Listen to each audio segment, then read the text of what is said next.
Shalom, brothers and sisters. I'm Brother Jacob, and to my right, Brother Bethel. and to my left, I'm Brother Anam. we're with the Israelites, Saints of Christ. We're based right here in Richmond, Virginia. And today, we're going to take a walk on the slave trail. The same trail that our ancestors walked when they were brought here and made slaves, according to Deuteronomy, the 28th chapter. Here is Ann Carroll's Landing off of the James River here in Virginia. This is where our ancestors were brought into the country. Give me the book of Deuteronomy chapter 28 and verse 49. The book of Deuteronomy, chapter 28 and verse 49. The Lord shall bring a nation against thee from far, from the end of the earth, as swift as the eagle flieth.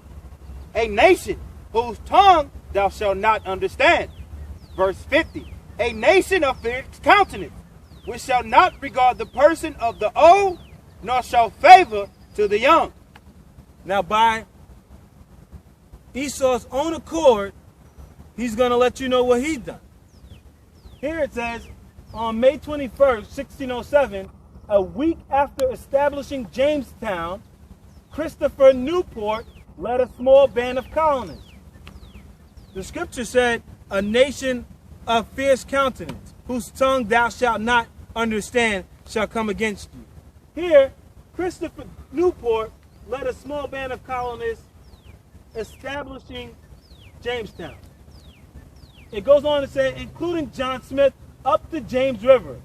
They were carrying out orders from their sponsors, the Virginia Company of London, to discover the river above you. How can you discover something that's already been discovered? All right? Only thing we can't go to Jamaica and discover Jamaica. We could go there and visit. It's already been established. On this, the first of more than a dozen expeditions up the James, the explorers visited the Indian town Powhatan, of which place wrote Smith, their great emperor taketh his name. The town was situated near the river. Then, as today, the waters in this part of the James were important fisheries, especially when androgynous fish such as striped bass and sturgeon came from the sea to spawn in fresh waters. Again, we can't go to England, hop on a plane, and say I'm going to go discover England just because I've never been there. I've never been to London. I can go there and visit, and I can't take nothing over. Yet, the so-called white man, according to the scripture, came here to discover the river above you, while there were already people here, as they said, visited the Indian town Powhatan, a nation of fierce countenance, which shall not regard the person of old, nor show favor to the young. Visited the Indian town Powhatan. Where is this Indian town today? Do Indians live there? Do natives live there? No. Because that nation of fierce countenance, which did not regard the person of old, nor did they show favor to the young, pushed these brothers and sisters onto reservations, just like the scripture said. All right, brothers and sisters, so now we're going to walk the trail that our forefathers walked. You get to see these same woods that they had to walk through barefooted, naked, chained together, whatever. We're about to walk the trail.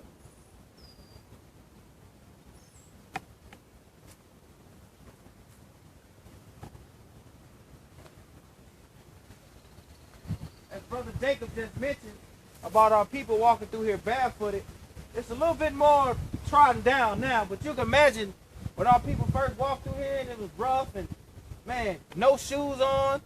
Man, it was just horrible conditions, man. It really just puts in your mind, man, the stuff that how they tortured our people, what they done to our people.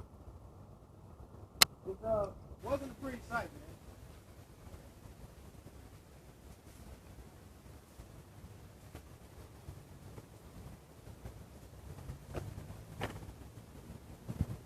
You can imagine walking through here with barely any clothes on.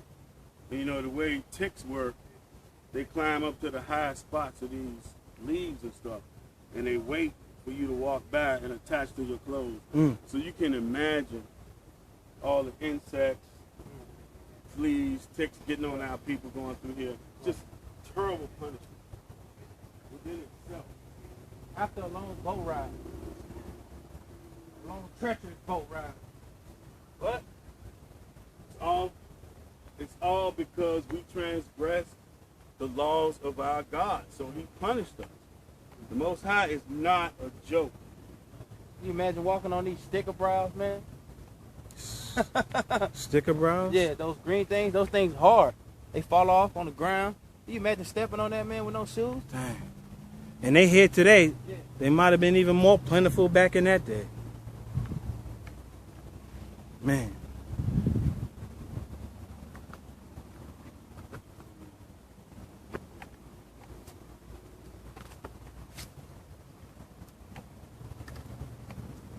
Again, they turned this into a fishing spot. How you doing, little sis?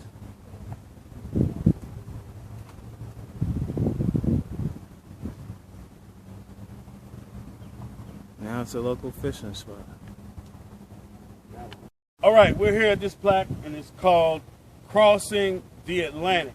Before we read this, I want to go to the book of Deuteronomy, chapter 28, and verse 68. The book of Deuteronomy, chapter 28 and verse 68. All right, this is Moses speaking to the children of Israel, the Israelites. Come on. And the Lord shall bring thee into Egypt again. So the Lord is going to bring you into Egypt, which means bondage again. How? With ships. With ships. Our people were brought over here on ships, on cargo slave ships, and we were made to be slaves. Come on. By the way whereof I spake unto thee, thou shalt see it no more again. All right, come on. And there ye shall be sold unto your enemies. So there, when we got off the ships here in Richmond, Virginia, we were sold to our enemies. I don't even have to tell you who that is. Come on. For bondman and bondwoman. For bondmen and bondwomen. Slave men and slave women. Come on. And no man shall buy you. Meaning no man is going to redeem you. Now, this plaque says, spanning nearly 350 years, the transatlantic slave trade displaced over 12 million Africans. According to the scriptures, that's a lie. We were on the continent of Africa, but we aren't Africans. We have a nationality. Our nationality is Israelites. 12 million Israelites from their native lands to foreign soils.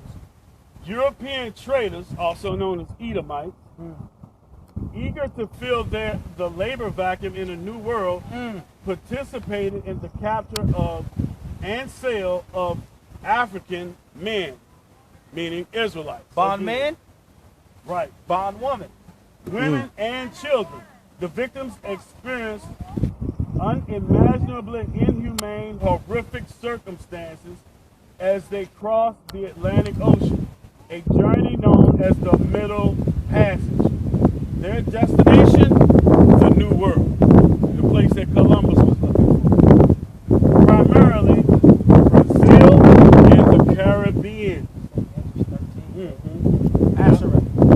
Roughly 4% more than 480,000 of Africans, Israelites, who had been torn from their homeland, stepped on the North American seaboard. Although the early Chesapeake colonists of Maryland and Virginia initially relied upon the indentured servitude of white Europeans.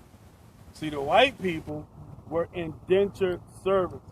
We were chattel slaves to fulfill their labor needs. The personal gain of a few wealthy landowners determined the fate of thousands. By the dawn of the 18th century, Virginia was wholly committed to the practice of slavery. Richmond, Virginia was the biggest slave port in the Americas.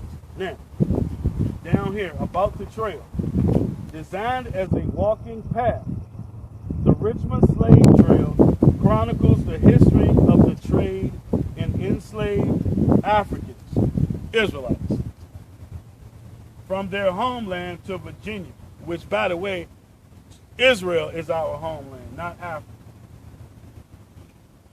to other locations in the Americas until 1865. The trail begins at the Manchester Docks, which is where we are right now. We're at the Manchester Docks, which alongside Rocket's Landing on the north side of the river, operated as a major port in the massive downriver slave trade, making Richmond the largest source of enslaved blacks on the east coast of America. Why did they go from saying Africans to blacks? From 1830 to 1860. They slipped. While many of the slaves were shipped on to New Orleans and other deep south ports, the trail follows the footsteps of those who remained here and crossed the James River. We're going to go there. Often chained together in a coffle.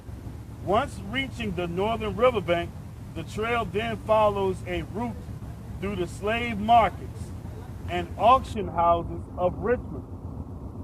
Can't see it from here, but we're going to go by there, where they sold us. They sold us in great numbers. You know, they sold all of our ancestors down here. There's a thing down by Buffalo Wild Wings, right? A thing right there. Right. That's what. Yeah, we're heading down that way. Besides the reconciliation statue commemorating the international triangular slave trade, what they mean by that is they would take us from the land of Africa into South America, the Caribbean, and then come back up to the United States, and then from there they go back to Europe. That's what they mean by triangular slave trade. Because they took stuff everywhere they went. They took stuff, and then they bought money and victuals back, right. Gold, silver, rum, all that kind of stuff. Now,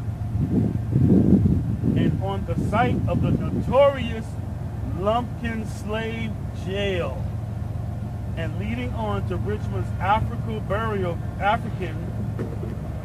ground, once called the burial ground for Negroes. That's another byword, but we're more Negroes than we are Africans. Right. And the first African Baptist church. The first African Baptist church. Okay, that's where they mentally destroyed us in our mind, in their church. A center of African American life in pre-Civil War Richmond. As we travel down the slave trail, we come up to see more historical landmarks. Right here it says merchants of slavery. When you read right here, it says plan of British slavery ship Brookings. It's a book where you can find this picture of this information. They even had us detailed off. Right here, if you read in this section, it says men, women, and boys. They even had us sectioned off different in the slave ship. But right here it says merchants of slavery. But the circumstances which struck us most forcibly was how it was possible for such a number of human beings to exist, which means it was a lot of us. So when you read in other historical references, when it talks about how many of us died over the Middle Passage and how many of us came over on ships, some of y'all might be like, oh man, 12 million? No, it can't be. But they telling you right here, it was a mass number of us. Like it says in Scripture, Israel shall be as the sands of the sea. I mean, it's going to be a lot of us. You can't number it. But it says packed up and wedged together as tight as they could cram them. So that means they tried to make every trip count. Like if capacity was only 500, they was trying to get 700 in that ship. Because they tried to make every trip count because slavery was big business. It says in low sails 3 feet high. So you cramming people in low sails 3 feet high. You just jamming them in there. It'd be like trying to stuff a bunch of people in a cubby hole. Sardines in the can. Right. It says 3 feet high. The greater part of which, except that immediately under the graded hatchways, was shut out from light or air. So a lot of them was in total darkness, solitary confinement. You can imagine somebody in solitary confinement with no light, no air. Suffocate, man. It plays on your mental. You start going crazy. You start seeing stuff. You start hallucinating. By the time if you survived in that part, to the time you got off the ship a year and a half later, man, you weren't even the same person. It shows you how they treated us, man. It says light and air. And this when the meter exposed to the open sky was standing in the shades on our deck at 89 degrees Fahrenheit. That's hot. In the shade. So that's hot. You let somebody put you in 89 degrees Fahrenheit. You're going to be like, man, it's hot in here. It says the space between the decks was divided into two components. 3 feet, 3 inches high. The size of one was 16 feet by 18, and of the other 40 by 21. Into the first were crammed the women and girls. The second, the men and boys. 226 fellows. So when you say cramming something in something, that means it really ain't no room, but you just keep pushing it. You keep making room. You cramming it in there. You making it fit.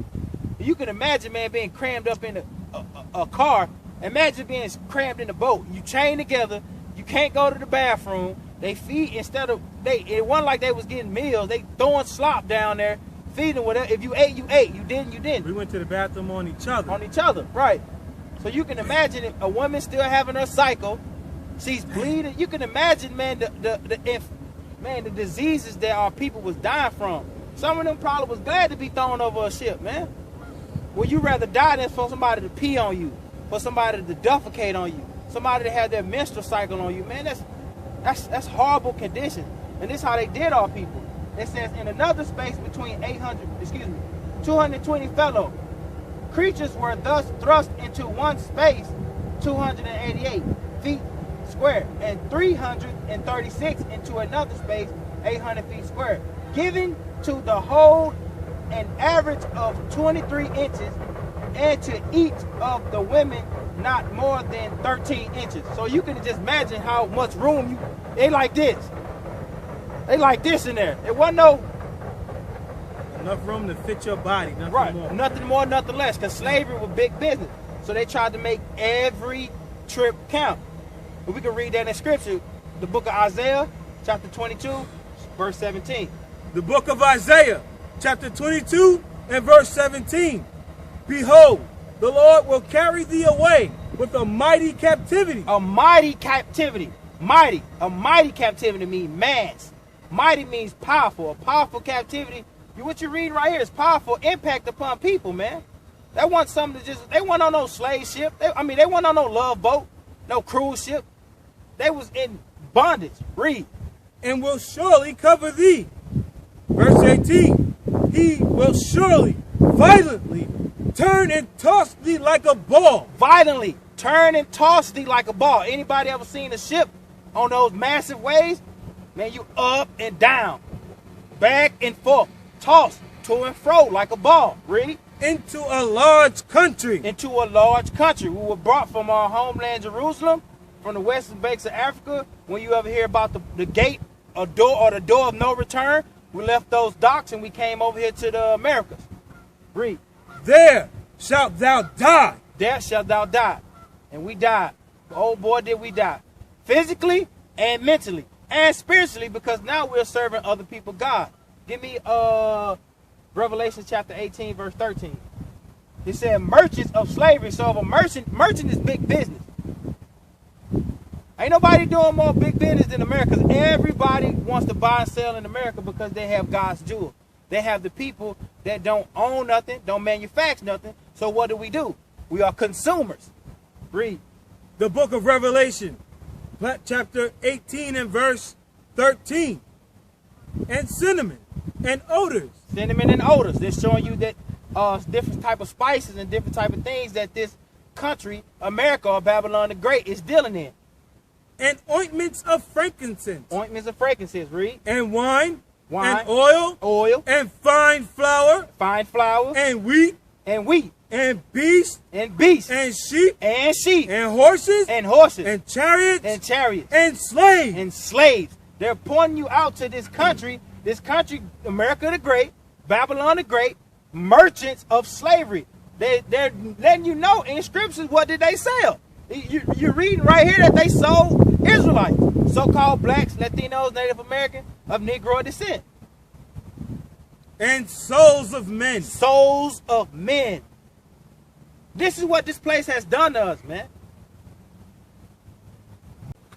As we further down the slave trail, we come to yet another marker. This one given a little more detail of which our ancestors experienced upon coming off of those cargo slave ships. Here it says, the despair of slavery. I had noticed the bad conditioning of this gang several times on the road. The poor wretches being travel worn and half starved, and having large sores caused by their loads and the blows and cuts they received. The ropes that confined them were also in some instances eating into their flesh. And I saw one woman still carrying the infant that had died in her arms of starvation.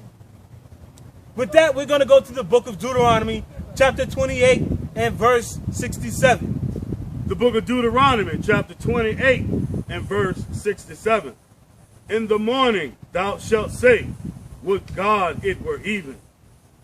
And at even thou shalt say, would God it were morning. As our ancestors traveled these roads in chain gangs, which you see today in prison, which is comprised of our brothers and sisters, they're the ones filling up the prison today in these likewise chain gangs. You don't think at this time our brothers and sisters thought, God, I wish this day was over. I can't wait for this day to be over. And at night, when they're getting raped by massa, I can't wait for this night to be over. Come on. Wherewith thou shalt fear, and for the sight of thine eyes which thou shalt see. Because the mother walking around carrying a dead infant, you don't think that troubled her at the sight of that? The baby's father, her husband, you don't think that troubled him? Watching their brothers, their sisters being led off into captivity to wherever. Come on. That was it. Oh, that was it. Down here we have another example, all right? Let's see what this says. All right, we see here woman yokes around their neck. Let's see what they have to say about it, the historians. The women were merely tied together with the rope, because they're women, all right? About the size of a bed cord, which was tied like a halter round the neck of each. But the men, of whom was the stoutest and the strongest, were very different caparisons. A strong iron collar was closely fitted by means of a padlock round each of our necks. Around each of our necks. This is a first-hand accounting given of a slave. All right? A chain of iron about 100 feet in length was passed through the hasp of the padlocks, except at the two ends, where the hasp of each padlock passed through chain about a foot long, uniting the handcuffs and their feet wears in pairs. So they had chains about the neck and about the feet. In this manner were chained alternately by the right and left hand. And the poor man to whom I was thus ironed wept like an infant when the blacksmith wept like an infant when the blacksmith with his heavy hammer fastened the ends of the bolts that had kept the staple from slipping from our arms. You don't think they caught some of their flesh in them locks? For my own part, I felt indifferent to my fate. It appeared to me that the worst had come, that would come, and that no change of fortune would harm me. He felt this is as worse as it could get, I guess. With God, it was even. With God, it was morning. With that, we're going to go to the book of Deuteronomy chapter 28 and verse 48. The book of Deuteronomy chapter 28 and verse 48. Therefore shalt thou serve thine enemies, which the Lord shall send against thee. The so-called white man is whom the Lord sent against us. Come on. In hunger, and in thirst, and in nakedness. We serve them in hunger, just like today. When you want something to eat, where you going to go get it from? The so-called white man. Be it a grocery store or be it on this plantation. We raise cattle, we pick cotton, but we had to be divvied our portion. And we served them in hunger. Master, thank you. Some drink. We served them in thirst, come on. And in nakedness. And in want of all things. If your little baby girl or boy needs some glitter, where you going to get it from? Jerome ain't about to sell you no glitter or no glue. Come on. And he shall put a yoke of iron upon thy neck until he have destroyed thee. Like it says here, a strong iron collar was closely fitted by means of a padlock around each of our necks. That's what they did to our men. All right? This is history. The Bible is our history. So here we are, further down the slave trail, where I spent 25 years of my life fishing. So right now, I want Anab to bring out the book of Matthew chapter 4 and verse 18. The book of Matthew, chapter 4 and verse 18. And Jesus, walking by the Sea of Galilee, saw two brethren, Simon, called Peter, and Andrew, his brother, casting a net into the sea, for they were fishers. Verse 19. And he said unto them, follow me, and I will make you fishers of men. So he said, follow me, and I will make you fishers of men. And that's what I'm doing right now, me and my brother. So let's walk down the trail a little bit to this next marker.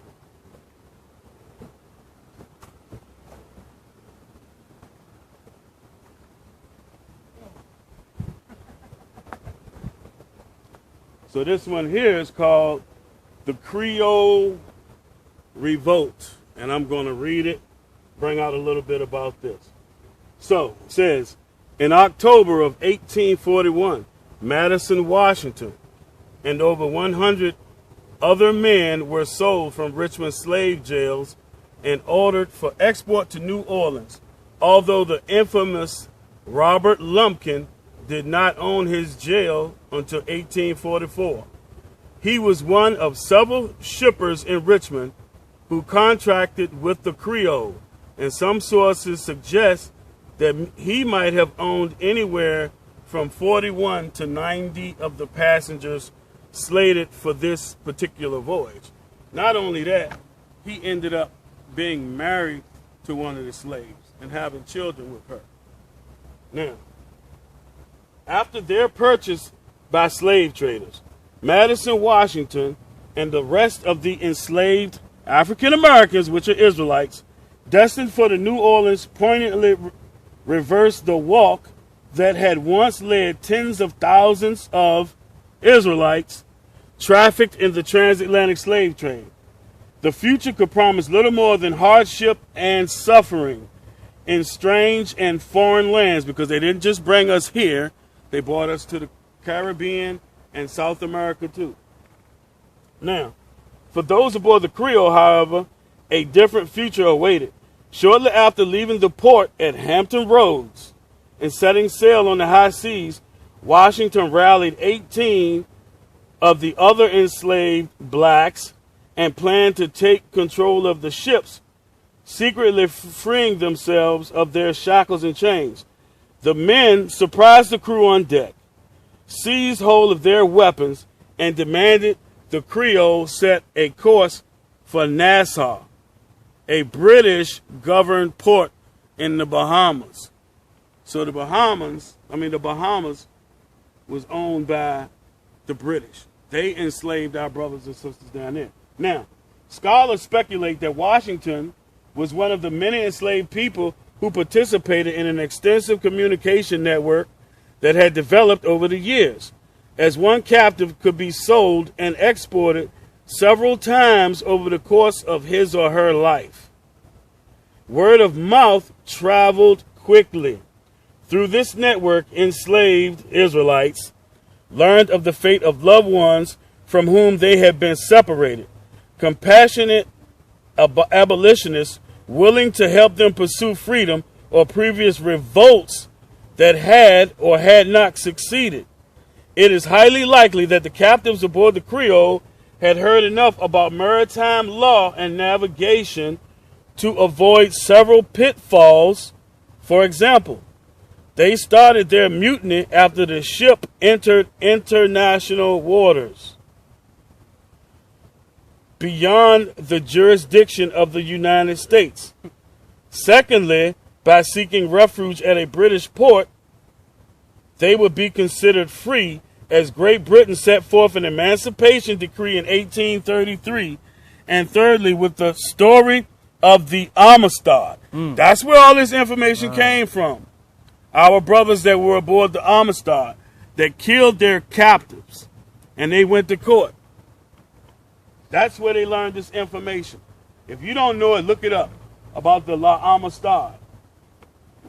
Still ringing in their ears, Washington and his crew were able to determine if the ship's course was truly set for Nassau or if they were being deceived by the captain and en route to an American port. So, our destination is going to be Robert Lumpkins Jail. But right here is the Creole Revolt. We see how our brothers and sisters heard about the La Amistad and got their own freedom. Now we're going to move on to another spot. So now we have moved further up the river, further along on the slave trail, and we come to this plaque saying slavery challenge. You can see our brother begging for his freedom. And now there's something else written over here, but before we read that, I want Anab to bring out the book of Exodus chapter 1, verse 8. The book of Exodus, chapter 1 and verse 8. Now there arose up a new king over Egypt, which knew not Joseph. Right, who knew not our forefather Joseph. Come on. Verse 9. And he said unto the people, and he said unto his people, behold, the people of the children of Israel are more and mightier than we. Right. Verse 10.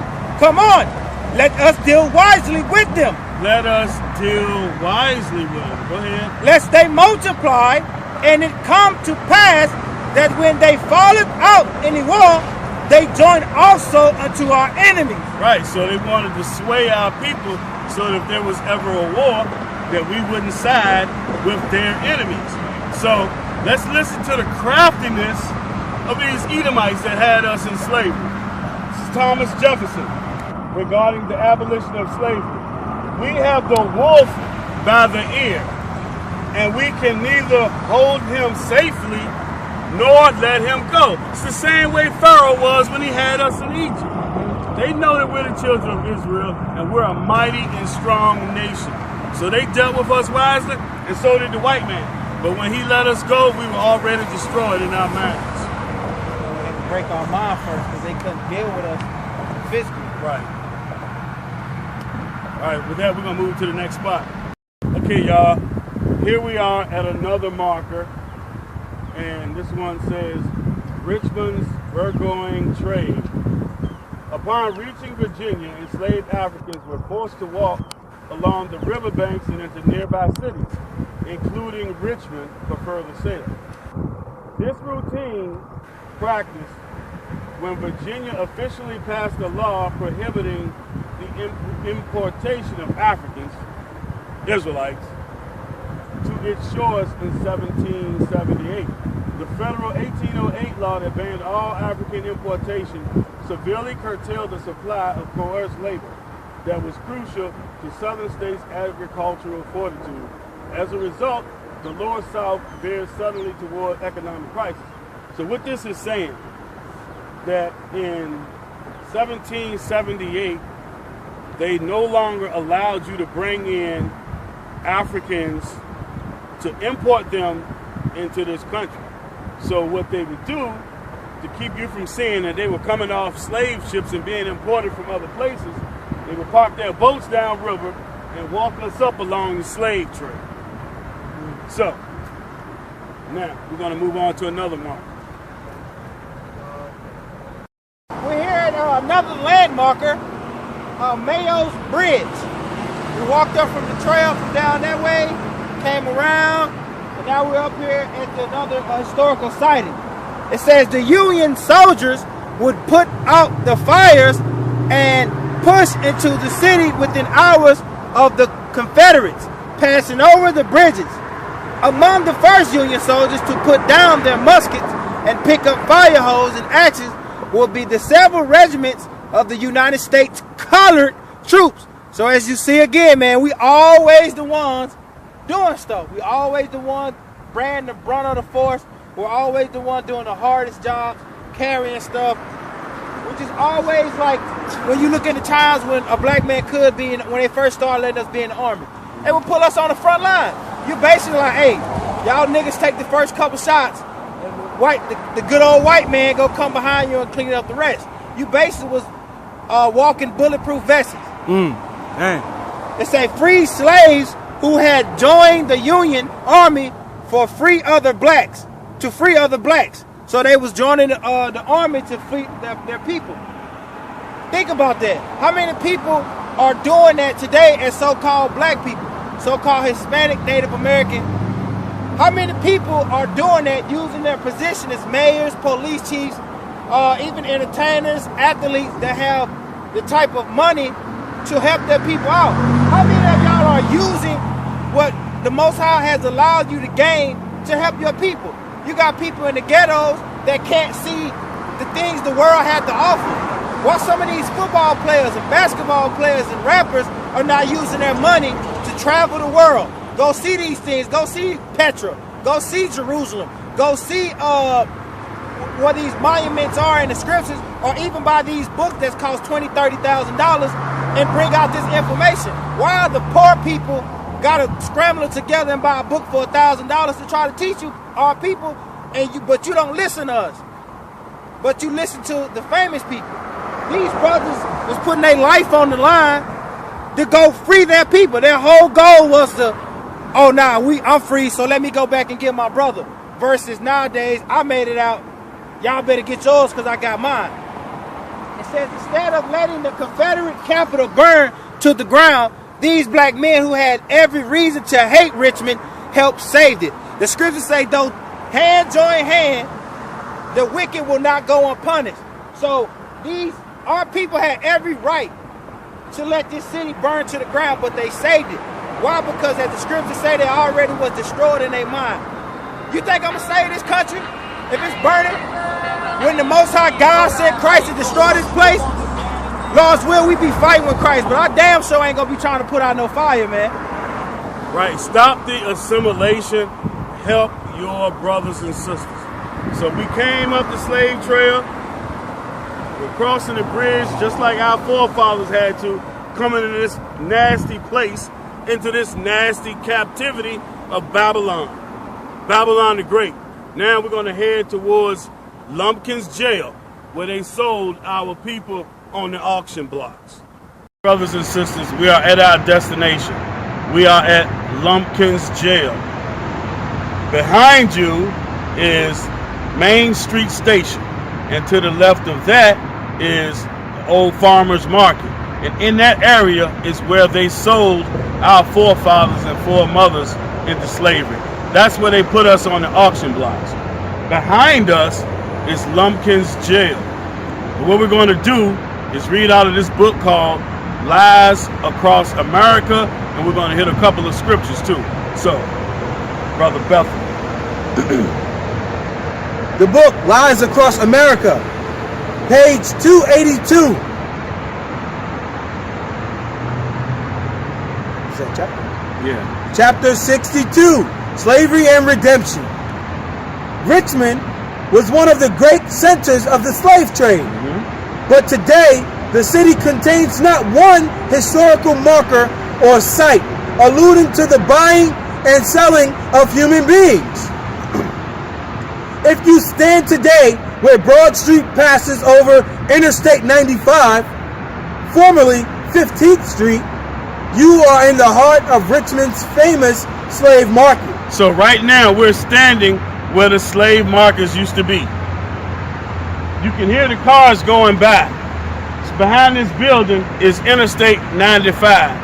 And then to your right is Broad Street. That's where we are. Go ahead. Until April 3rd, 1865, local African Americans called this area the Devil's Half Acre. So our people, the Israelites, we call this place the Devil's Half Acre. Come on. One reason was Robert Lumpkin's prosperous slave trading business located on Lumpkin Alley, which intersected Broad opposite 15th Street coming in from the north. Which is where we're standing. Come on. Today, Lumpkin Alley is the parking lot and industrial area visible below Broad Street. Right, exactly where we're standing. Come on. Page 283. Slave trading was a big industry. In the 1850s, Richmond's biggest export was not tobacco, flour, or iron, but slaves. But slaves, selling our people. Come on. A Scandinavian tourist named Fredrika Burmer visited several slave jails in Richmond in 1851. Historian Frederick Bancroft relates what Burmer saw. In one jail sat a strong-limbed Negro, silent and gloomy, who had cut off the fingers of his right hand as a strange revenge against his master. Why? For separating him from his wife and children and ordering him sold south. So he got separated from his family, from his wife and his children, and he was sold. Let's see if that's in the scripture. The book of Deuteronomy, chapter 28 and verse 32. The book of Deuteronomy, chapter 28 and verse 32. Thy sons and thy daughters shall be given unto another people. Shall be given unto another people, just like this man's wife and children. Come on. And thine eyes shall look and fare with longing for them all the day long. Because we had no might to get our family back. There was nothing he could do. That's why he was upset and cut his fingers off. There was nothing he could do. He had no power to do anything. Now give me verse 41. The book of Deuteronomy, chapter 28 and verse 41. Thou shalt begot sons and daughters. Right. But thou shalt not enjoy them. You shall not enjoy them. Why? For they shall go into captivity. Because they are going to go into captivity. He lost his family. That's one of the curses on our people. We are the biblical Israelites. These things happen to our people.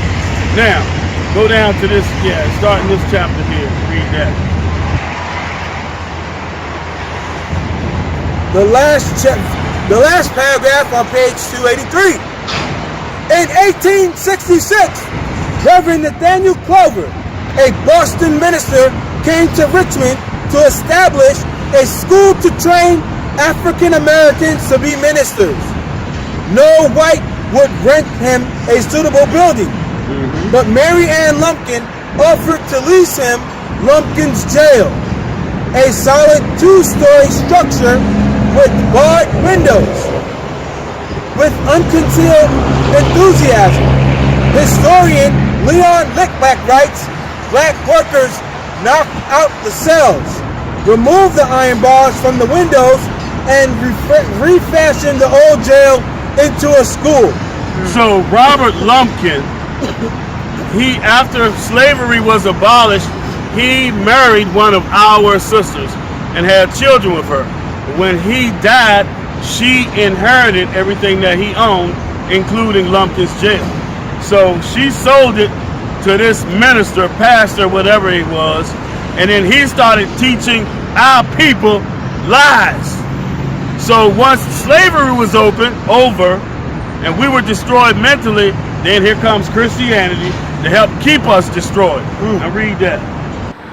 The transformation of the building reflected an equally extraordinary metamorphosis within Robert Lumpkin, who died in 1867. Had he lived, many whites would have despised Lumpkin for abetting black education. So other whites would have despised him for trying to teach us anything. They didn't want us to learn. Go ahead. The particular target of white vigilante violence during Reconstruction.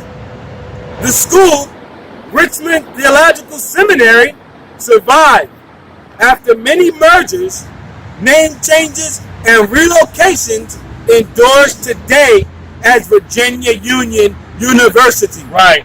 So his wife sold the jail, which ended up becoming Virginia Union University, where a lot of our brothers go to learn theology, which is still the ideologies of our enemy. So they're still, to this day, using that to keep us mentally destroyed.